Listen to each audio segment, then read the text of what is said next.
And we are back, and we are back. Go ahead and hit that like button for us, y'all. You know it helps us out a ton, and it only takes a flick of the finger from you. So hit that, tap it, touch it, tickle it, however you want to get involved with the like button. Please go ahead and do that.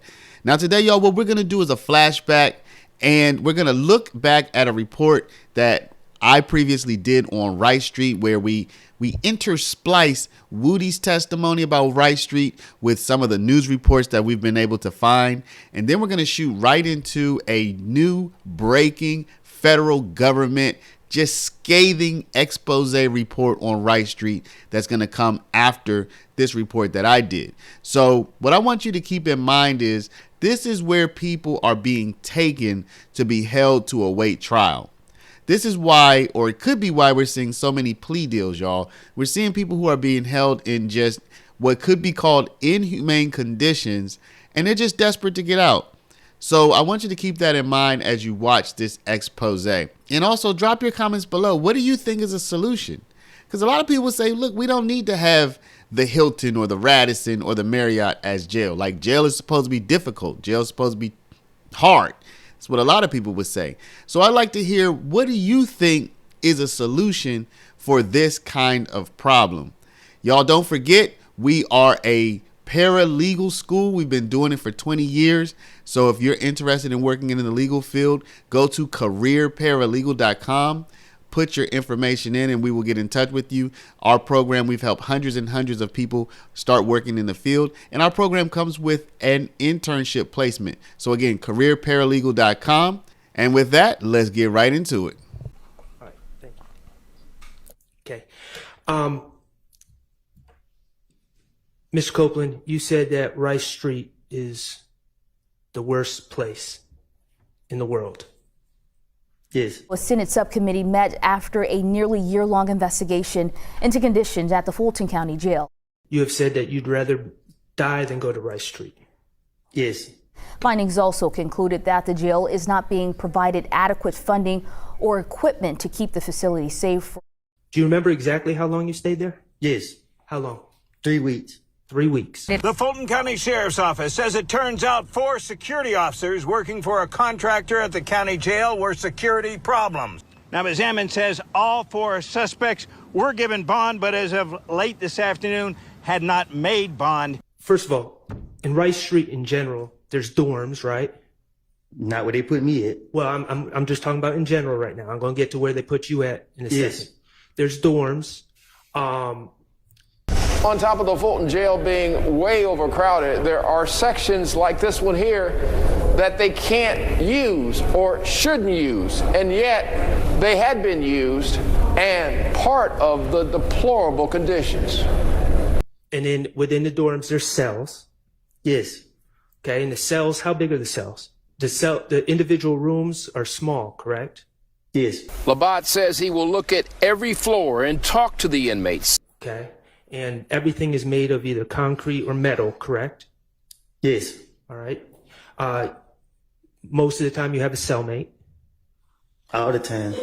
Some continue to be curled up in doggy-style plastic trays due to overcrowding, and conditions made even worse because some of the jail sections cannot be used. There's actually a leak behind the wall. We saw cell doors off hinges, water from leaks, and other things we will not put on this broadcast. No privacy.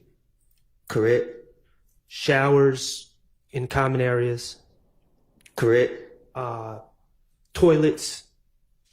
You don't get a special room to use the bathroom. Right. Okay. It's filthy. You talked about feces. All the time. When you, on the ground, on the walls, things like that? Yes. Okay.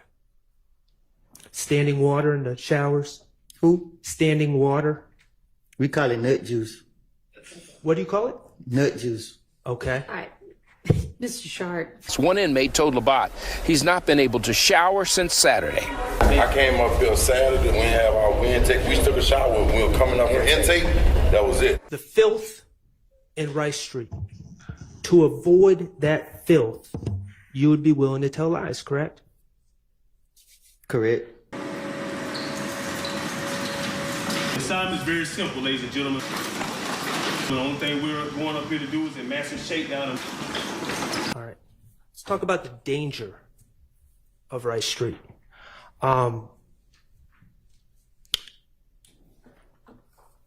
What's a shank? A knife. Okay. Knife made of just a random piece of metal, correct? Whatever you can make with. And the Fulton County Sheriff's Office says this is some of the contraband recovered in the massive shakedown we're on inside the Fulton County Jail. Is it unusual for people to have shanks in Rice Street? When I say people, I'm talking about the inmates. You saying, do they have them? Yes. Yes. You better have one. Lots of makeshift weapons, including shanks, even a makeshift hatchet, cell phones, even a bullet, suspected drugs. The Fulton County Sheriff's Office says all this from one shakedown. These are more than a half dozen suspected crack pipes? Yes. Is it a concern of yours that someone that doesn't like you would have a shank in Rice Street?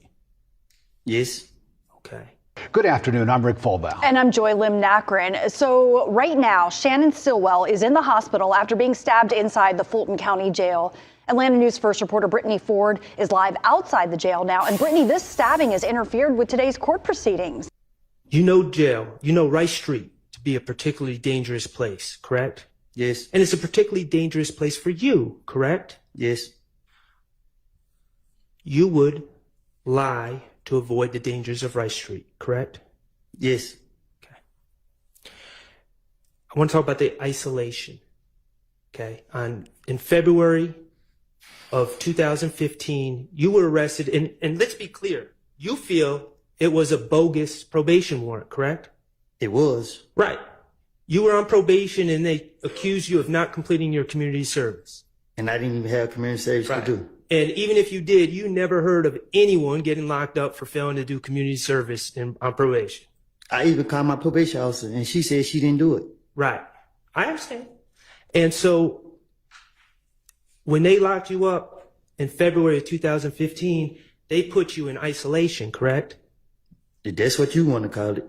Well, you said, I think the way you described it was the medical unit. There was sick people. It was disgusting. People were talking to themselves. Yes. People were doing worse stuff than that, eating their stuff. The highly publicized death of one inmate who sustained bug bites had been housed on a different medical floor. But that death put the Fulco jail and the sheriff in the spotlight. We have been, telling people we need this kind of help. We're in crisis. You would lie to avoid going back to that place they took you and put you in February of 2015, correct? It's my now? No, I'm talking about on June 10th of 2015. You would have lied to avoid going right back to where they had you 3 months earlier. Right. All right. So you saw during this interview, during this examination, that Shard asked Woody about the medical unit. So I was doing a little bit of research on this medical unit, and I saw, you've seen the video that I've showed here. But as you know, one of the most disturbing things in this video is that a person died at Rice Street, apparently from bug bites. So I did a little bit of research and I was able to find the autopsy report for this person. This young man's name is LaShawn Thompson, and Mr. Thompson died in 2022.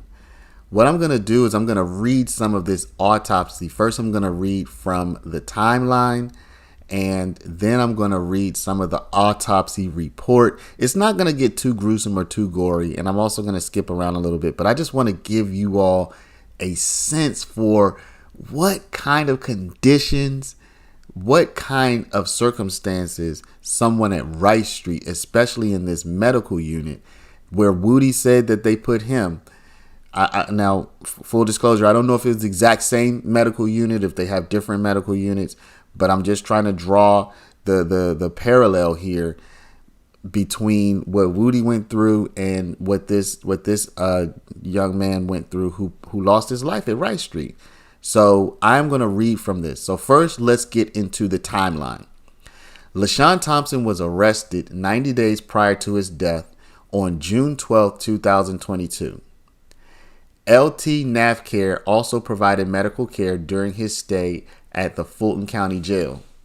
The intake form reports that Thompson was 5'11", black male who weighed 180 pounds.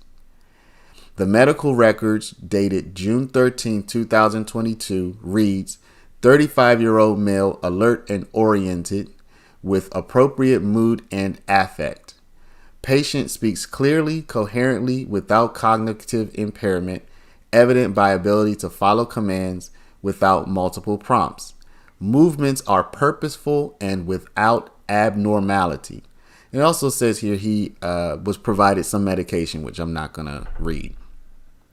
On June 18, 2022, LaShawn is seen by the mental health provider after discharge from medical health observation on June 16, 2022. He was found to be alert and oriented to person and place. The provider reports that Mr. Thompson's cell was clean and he was groomed appropriately. Mr. Thompson denied any acute psychiatric distress at that time. On July 14, 2022, the mental health provider met with Mr. Thompson and observed him pacing around the cell and talking to himself. He was selectively mute, but without distress and psychosis. The activities of daily living were reported as normal, and his cell was clean without trash or debris. The chart indicated that Mr. Thompson remained compliant with prescribed medications. So he was medicated, y'all. On July 27, 2022, LaShawn Thompson was easily redirected by the mental health provider. His activities of daily living were normal. His cell was clean and with no trash or other debris present. The review of the chart indicated that Mr. Thompson remained compliant with prescribed medications. Okay. The LT NavCare medical records have a significant gap in the documented health care provision between July 27, 2022 and September 8, 2022. So that's about a month and a half. This represents 43 days where there are minimal documentation found within the records to show care being delivered. The medication administration log showed no medication was administered from August 11, 2022 to September 13, 2022. On September 8, 2022, the mental health provider documented that LaShawn Thompson was observed lying in the fetal position on the floor and did not come to the door for the assignment, but just lifted his head in acknowledgement. His room was unkempt and malodorous. I guess that means it smelled bad. The medical record notes that the sheriff deputy reported that Mr. Thompson appeared to be losing a significant amount of weight. The medical chart also revealed that he was not receiving his prescribed medications. As a result, he would be placed on psych observation. On September 10, 2022, the mental health provided documented that the patient was continuing to decompensate. According to the medical records, the sheriff deputy was informed of the housing transfer to the mental health clinic for Mr. Thompson for stabilization. At this point, transfer had not taken place. On September 12, 2022, Mr. Thompson was seen by the mental health provider due to severe deterioration and inability to care for himself. At this time, Mr. Thompson was still awaiting transfer to the psych observation unit. Now I'm going to move to the opinion. This is the opinion as to the cause of Mr. Thompson's death. The death of Mr. Thompson resulted from severe neglect, evidenced by untreated schizophrenia, poor living conditions, poor grooming, extensive and severe body insect infestation, dehydration, and rapid weight loss. Mr. Thompson was completely reliant on his caregivers to provide both day-to-day care as well as the acute life-saving care that was needed to save him from the untreated, decompensated schizophrenia. According to CDC, neglect is defined as the failure to meet a person's basic physical and emotional needs. These needs include housing, food, clothing, education, and access to medical care. The National Institute of Justice defines neglect as occurring when the caregiver does not try to respond to the adult's needs.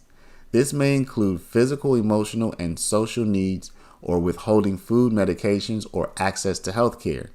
There are some jurisdictions in the United States that define caregiver neglect separate from physical, medical, and mental health neglect. The severe neglect experienced by Mr. LaShawn Thompson included all forms of neglect, including caregiver, physical, medical, and mental health neglect.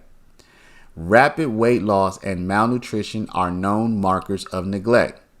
The autopsy finds that Mr. Thompson showed a weight loss of 32 pounds, which calculates to a loss of approximately 18% of his body weight over a short period of time. Another marker of neglect is severe infestation of lice. Lice are obligate, blood-sucking ectoparasites. When numbers are severe, circumstances often indicate neglect. The full life cycle of lice is 24 to 28 days, and because they cannot live without blood, the treatment is bathing with medicated shampoo, thus interrupting the life cycle of these insects. Based on the timeline provided, LaShawn Thompson suffered from severe body insect infestation that clearly spanned greater than 28 days. During the time it took to accumulate the severe and substantial infestation, Mr. Thompson would not have received a bath from his caregivers. Severe body lice infestation is known to cause iron deficiency anemia. It is possible that LaShawn Thompson suffered anemia from the enormous presence of body lice. Definitive post-mortem diagnosis requires bone marrow evaluation. Samples of bone marrow were not performed during the autopsy.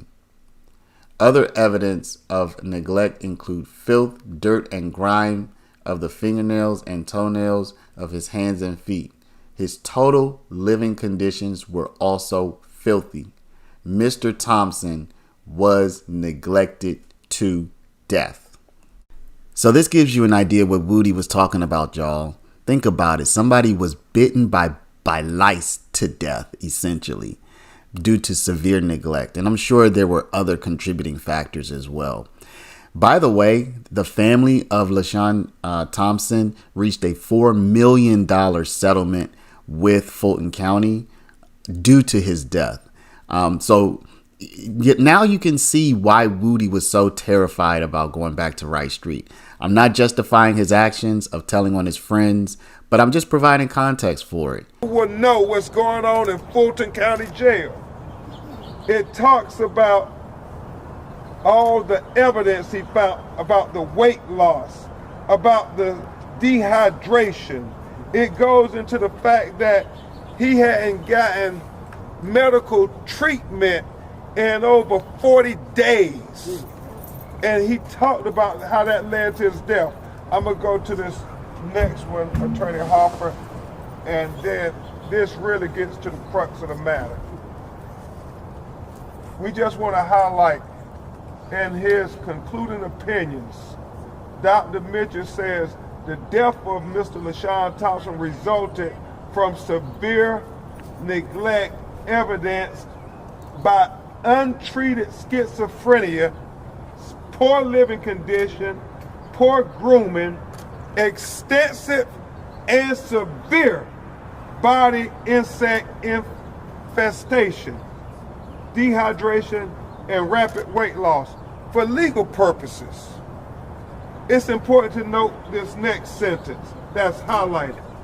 Mr. Thompson was completely reliant on his caregivers to provide both day-to-day care as well as acute life-saving care that was needed to save him from the untreated, decompensated schizophrenia. Y'all understand that schizophrenia is a health condition. It's a mental health condition. And just like if you're having heart problems or kidney problems or brain problems, schizophrenia is just that. It's a health problem.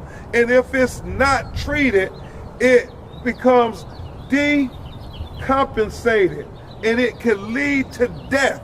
And that's what Dr. Mitchell continues to highlight in the autopsy report. Obviously, he talks to some of the things that underscore the neglect. And it's heartbreaking for this family, and it's disgusting for all the rest of us.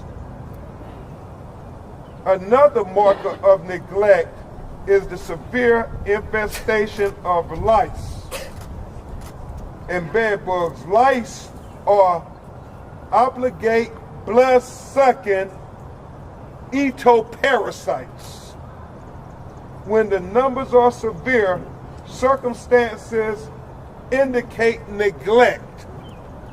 The full life cycle of a lice is 24 to 28 days, and because they cannot live without blood, we know that he was not being properly treated. Based on the timeline provided, LaShawn Thompson suffered from severe body insect infestation. That's bed bugs biting him, as he notes, in his eyes, in his nose, in his mouth, in his ears, all over his chest, all over his privates. They said it was innumerable how many bed bugs bites he had over his body. And he pointed that out, and he talked about it clearly spanned greater than 28 days. The number of times the bugs were roaming his body, finding blood anywhere they could get it. What a torture chamber he was living in, Brad. The Fulton County Jail was a torture chamber for your brother.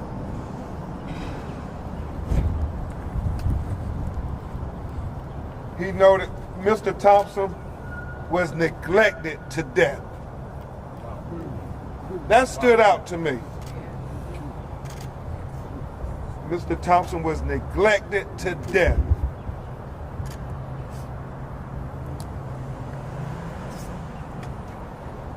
Another important thing legally. At autopsy, post-mortem toxicology revealed negative results for the requisite treatment medications in his bloodstream. The lack of medication in his bloodstream at autopsy is objective evidence that the severe mental illness suffered by Mr. Thompson's Shanita was not being medically treated at the time of his death. Untreated schizophrenia can lead to psychotic decompensation. He's trying to explain it medically to us, what was the cause of death. And just in a minute, I know Attorney Harper is going to go deeper in that. The interactions of Mr. Thompson's caregivers are directly related to his death. Therefore, the cause of death should be listed as complications due to severe neglect, with the contributing cause stated as untreated decompensated schizophrenia. Really what Dr. Mitchell is articulating in the autopsy is what we in the legal profession will define as criminal negligence. Somebody has to be held accountable for this. Now you're going to see we're going to pop right into the federal government investigation, and you're going to see they reference this situation. So again, in the comments, let me know, what do y'all think is a solution? Of course, people should not be suffering this kind of treatment or mistreatment. We would all agree with that. But what is a solution? You know, again, a lot of people would say, look, jail is supposed to be tough. It's supposed to be hard. It's supposed to be dingy, dirty, grimy. But it doesn't seem like it's supposed to be inhumane. So we're going to shoot right into the federal government conclusion of their investigation into Rice Street. For the Civil Rights Division at the U.S. Department of Justice. Joining me is Ryan Buchanan, U.S. Attorney for the Northern District of Georgia. The Justice Department has completed a comprehensive investigation into conditions at the Fulton County Jail here in Fulton County, Georgia. Our investigation finds long-standing unconstitutional, unlawful, and dangerous conditions that jeopardize the lives and well-being of the people held there. We cannot turn a blind eye to the inhumane, violent, and hazardous conditions that people are subjected to inside the Fulton County Jail. Detention in the Fulton County Jail has amounted to a death sentence for dozens of people who have been murdered or who died as a result of the atrocious conditions inside the facility. It's not just adults, but also young people who are subjected to conditions and treatment that violate the Constitution and defy federal law. Many people held in jails in our country have not been convicted. They are awaiting hearings, trial dates, or are serving short sentences for misdemeanors. We find that the Fulton County Jail does not adequately protect incarcerated people from violence, such as stabbing, sexual abuse, or even murder. Physical deficiencies in the environment, such as unlocked doors and large holes in the walls, permit and even facilitate the brutality. Incarcerated people use makeshift weapons built out of jail fixtures to attack others, including vulnerable people with mental health needs and 17-year-old young people. In 2023 alone, we identified 314 stabbings and more than 8,000 assaults. This rate of violence exceeds what we've seen in other cities across the country. The Fulton County Jail had as many stabbings in a single month as the Miami-Dade County Jail had all year. And that's a facility with 1.5 times more people. Since 2022, 6 people in the jail have lost their lives to violence. I'll walk through additional court findings set forth in the report that we're issuing today. Living conditions at the jail are hazardous and unsanitary. Housing units are flooded from broken toilets. Roaches, rodents, and pests abound. Standing water, exposed wiring, and vermin make living areas unsafe. The jail does not provide enough food, leaving people severely malnourished. The jail fails to provide constitutionally adequate medical and mental health care to people at the jail, exposing people to preventable bad outcomes, including injury, seriousness, illness, pain and suffering, mental health decline, and even death. The lack of security staff and failure to prioritize health services impede access to care. Medical emergencies do not receive appropriate medical responses. People at risk of suicide do not receive sufficient protection, and people with serious mental health needs do not receive adequate treatment. The jail uses solitary confinement, also known as restrictive housing, in discriminatory and unconstitutional ways that expose people, particularly 17-year-olds and people with mental health disabilities, to risk of harm, including acute mental illness and self-injury. The jail uses lengthy confinement in restrictive housing as punishment without written explanation, which violates due process. As Georgia is one of only 4 states where the juvenile justice system's jurisdiction ends at 16, there are 17-year-old boys and girls also held at the jail. And these 17-year-old boys and girls are exposed to particular harm. The jail does not provide special educational services to 17-year-olds who are entitled to them under a federal law known as the Individuals with Disabilities Education Act. It fails to protect these children from violence, including sexual abuse, and it uses isolation to punish them, which both violates their rights and contradicts clear research that such isolation uniquely harms our young people. The jail staff also uses excessive force. This includes deploying tasers without reasonable cause. For example, detention officers tased a man after he said he felt like hurting himself and needed to see a mental health specialist. Such violations stem from understaffing, poor policies, and lack of training and supervisory failures. The summary that I have just shared is harrowing enough, but individual experiences are gut-wrenching. For example, LaShawn Thompson, a Black man with serious mental illness, entered the jail on low-level charges and was confined to the mental health housing unit. 3 months later, staff found him dead in his cell, infested with lice, and as a medical examiner concluded, neglected to death. Several months before that, another Black man with serious mental illness died after he stopped taking his medication. 2 more Black men with mental health disabilities were murdered by their cellmates. Weeks after we opened our investigation, 6 more Black men died at the jail.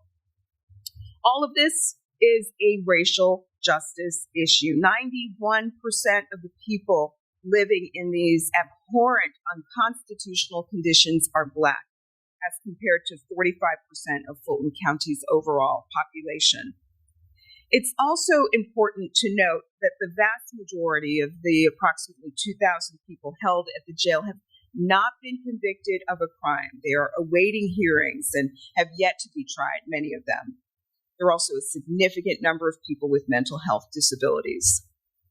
During our investigation, we worked closely with correctional, medical, mental health, and educational experts. We physically inspected the jail and observed housing units. We visited medical and mental health service areas. We reviewed thousands of pages of documents and interviewed dozens of jail staff and leadership.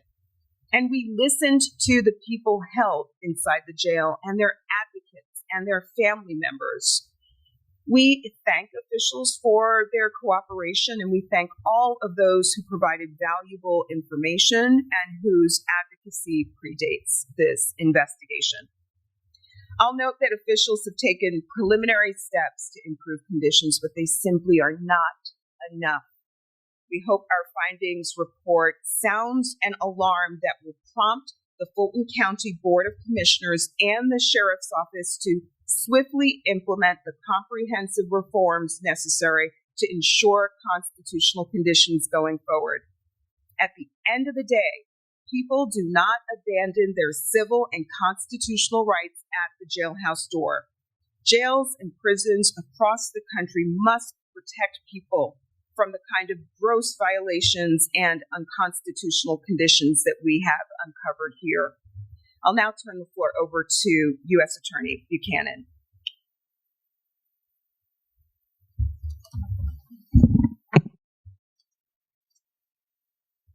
Good afternoon. I'm Ryan Buchanan, and I'm the United States Attorney here in the Northern District of Georgia. 1974, Supreme Court Justice Thurgood Marshall wrote, "When the prison gates slam behind an inmate, he does not lose his human quality, his mind does not become closed to ideas, his yearning for self-respect does not end, nor is his quest for self-realization concluded."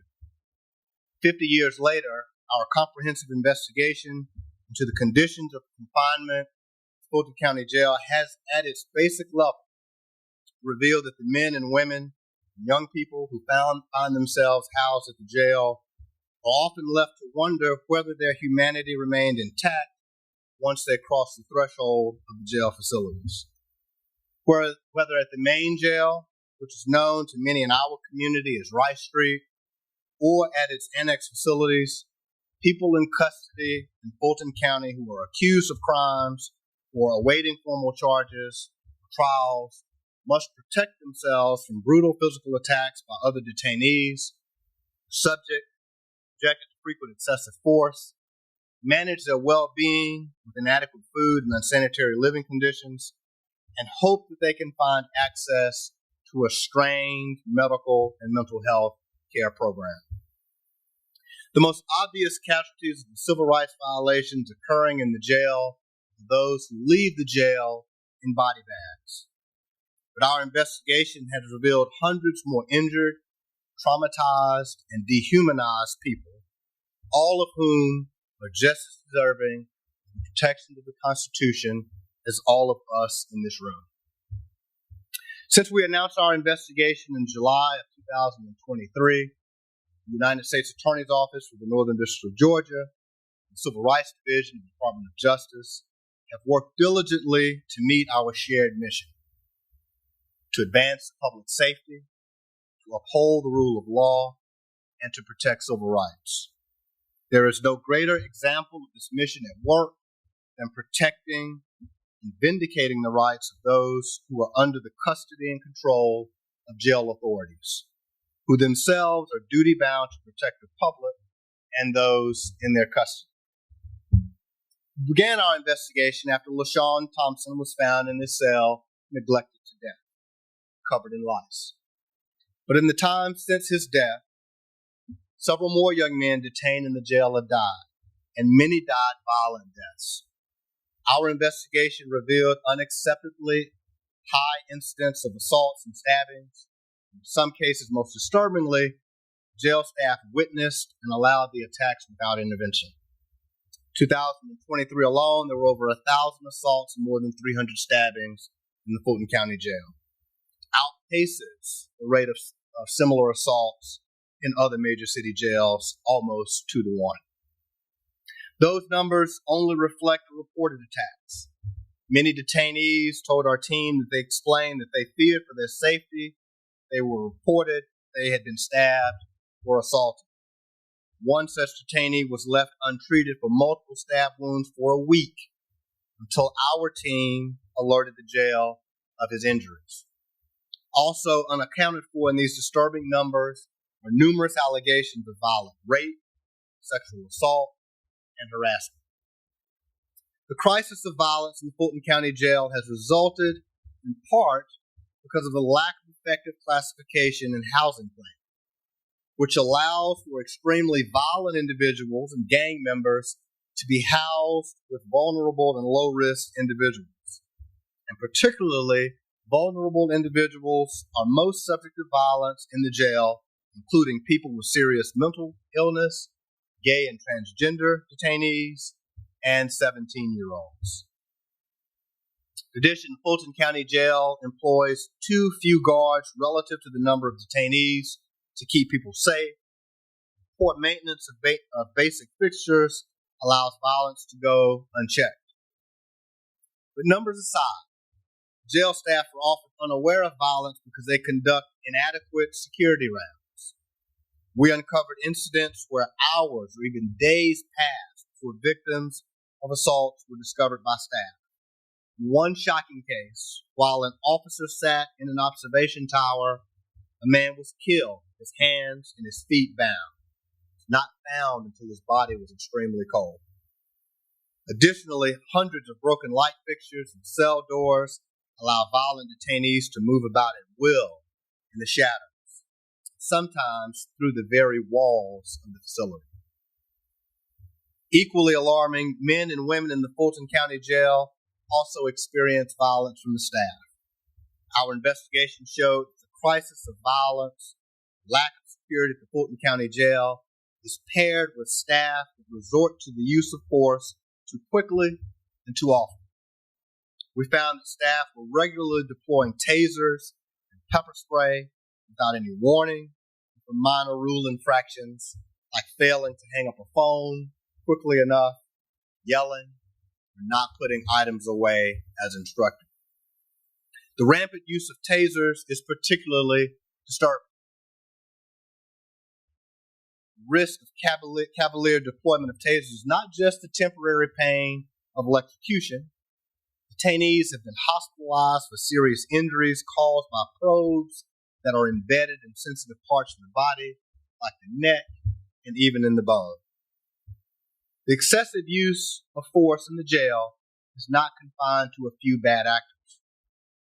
Officers lack policy and training guidance on whether and when force is appropriate, and when officers cross the line, the jail rarely holds them to account. In some cases, the policy is glaringly inconsistent with established use of force techniques.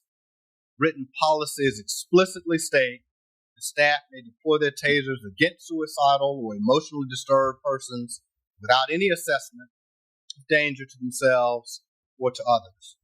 Staff are permitted to use force when a person interrupts their work. And the use of force reports and supervisor reviews bear this out. Supervisors rarely assess a need for the use of force if they do it at all. Perhaps most concerning, our investigation showed that even when the jail determines that an officer used excessive force, discipline is virtually non-existent. Those officers go back to their jobs to repeat the same conduct. Aside from the glaring risk of violence, detainees face the insidious threat of unsafe living conditions, constant exposure to rodents and pests, and an unsettling disregard for food safety. Detainees in the Fulton County Jail lack basic necessities like working toilets and sinks. They're exposed to flooding, standing water, mold, and what can only be described as filth. Pests carrying bacteria and disease not only run rampant in food preparation areas, but have infested the bodies of people in the jail, people like LaShawn Thompson. Earlier this year, our team was evacuated from a housing unit in the jail because of a lice outbreak. Given the high incidence of violence in the jail, the need for adequate medical and mental health care is critical. Fulton County Jail has failed to provide constitutionally adequate care to the men, women, and young people in the custody of Fulton County Jail in virtually all respects. For a time, because of the unsafe conditions in the jail, Fulton County's health care provider, NAFCare, nearly terminated its contract to provide medical and mental health services for fear that their staff would become victims of the dangerous environment without proper security escorts. The lack of security left an entire floor of the jail without adequate access to care because it was simply too dangerous for the health care workers to go inside. Medication and treatment are often impeded by flooding in the unit, power outages, and the unavailability of officer escorts. This lack of care in Fulton County Jail has led to at least 17 non-homicide, non-suicide deaths in 2022, 2023, a rate that is more than twice the national average since 2019. A detainee who reported chest pain later died of a heart attack. Jail failed to assess a man for rapid weight loss before he died, much like LaShawn Thompson, who died after losing over 30 pounds in 3 months. These figures likely underreport the true death toll of people who were transported out of the jail to Grady Hospital and died outside of the jail walls. If someone dies in the jail, there's little and no effort by the jail to determine the root cause of their death. 75% of the people who have died in Fulton County Jail since 2021 had a current mental health diagnosis or a history of mental illness. Perhaps unsurprisingly, mental health treatment options and suicide prevention practices are grossly inadequate in Fulton County Jail. Our team observed firsthand how custody staff deprioritize mental health issues and fail to respond appropriately to concerns. Requests for mental health treatment are delayed or ignored, and mental health staff are simply unable to provide the minimum standard of care for those who need it. Daily medication is often unavailable, and suicidal detainees are often isolated and locked in restrictive housing in lieu of treatment.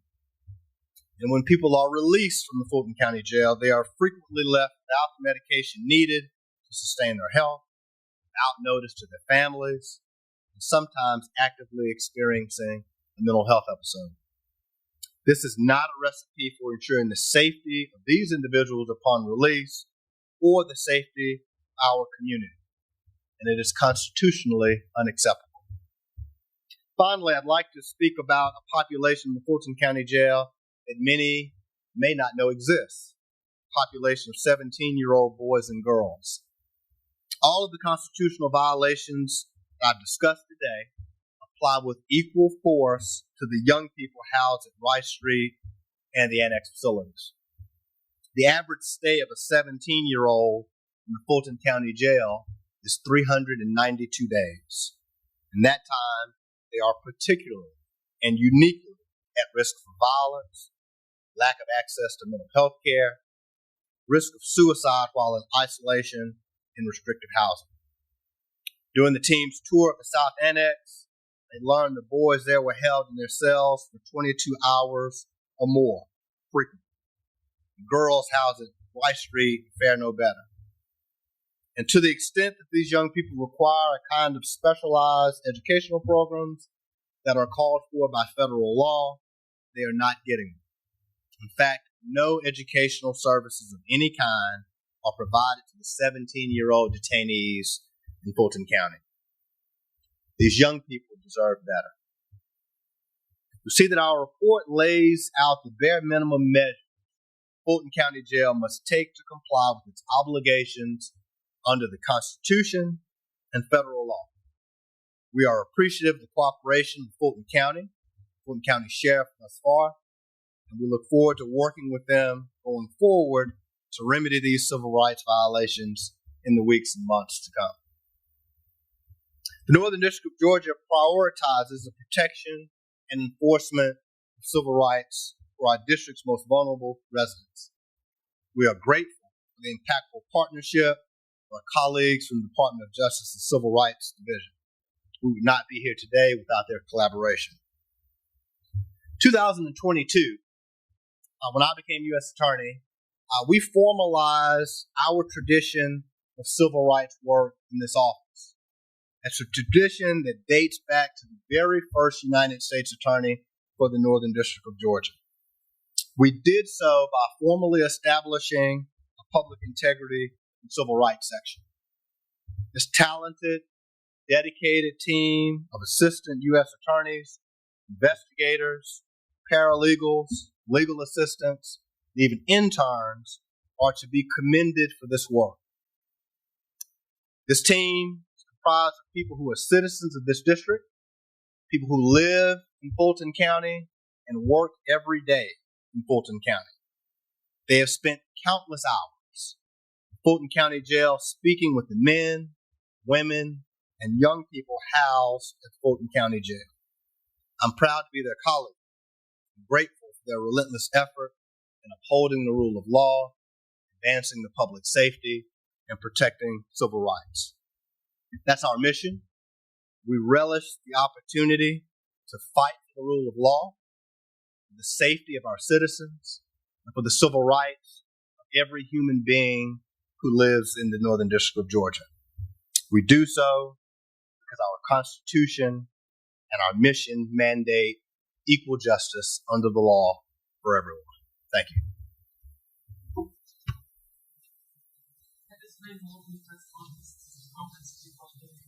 Do you just listening to everything that you guys laid out, what is your recommendation? It sounds like Fulton County Jail needs to be shut down. Do you recommend Fulton County Jail be shut down immediately? Our report actually sets forth the remedial measures that we think that the jail can put in place to cure the violations that we have identified.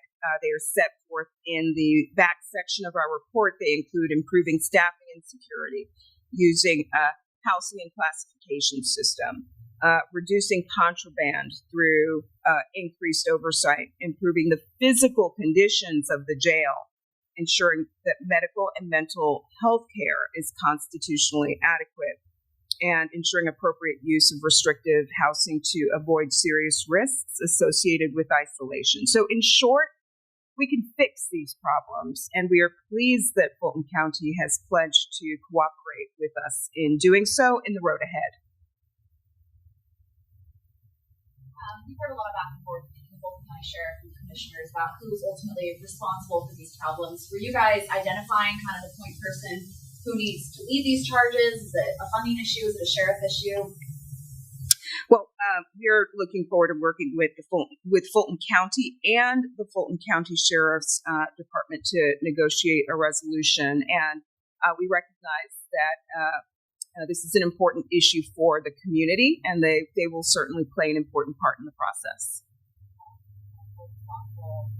Ultimately responsible for the well-being of these inmates? I think all officials have a role here, and look forward to working with both the county and the Sheriff's Department in the road ahead.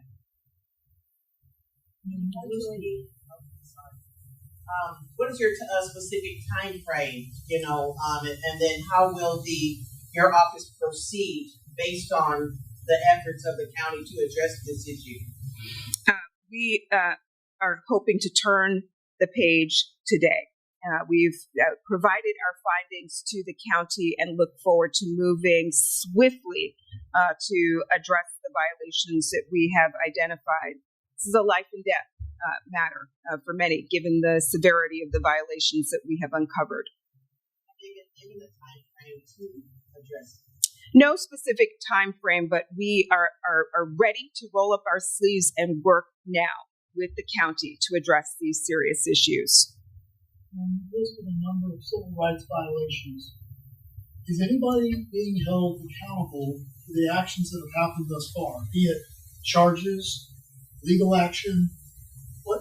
Who's being held accountable? Is anybody being held accountable for what's happening? It's an important question. We have heard the calls for accountability. This is a civil investigation carried out pursuant to a federal law known as the Civil Rights of Institutionalized Persons Act.